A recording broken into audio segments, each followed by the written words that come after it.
2 మార్గాలు వచ్చేసాయి. వాళ్ళు కన్ఫ్యూజ్ వచ్చేసింది. ఆమేన్. ఒకడు ఒక మార్గాన్ని తయారు చేస్తున్నారు, మరొకరు ఇంకొక మార్గం ఉంది. ఈ 2 మార్గాల్లో ఏ మార్గము సరైనది?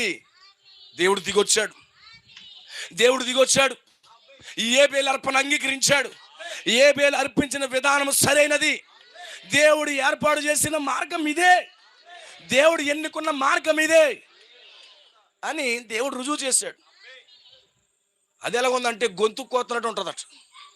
ఆమె గొంతు కోస్తున్నట్టు ఉందంట. అంత మాధుర్యంగా లేదు, ఏదో విమర్శగా కనబడుతుంది. వీళ్ళు విమర్శకులు అనొచ్చు నువ్వు, లేకపోతే ఇంకోటేది అనుకోవచ్చు. కానీ గుర్తుపెట్టుకో సోదరుడా, నువ్వెన్ని పేర్లు పెట్టినా ఇది మాత్రం 100%, 100కి 100% దేవుడు ఏర్పాటు చేసిన మార్గమై ఉన్నది. హల్లెలూయా. ఏబేలు బలిపీఠాన్ని అంగీకరించాడు, ఏబేలు మార్గాన్ని అంగీకరించాడు.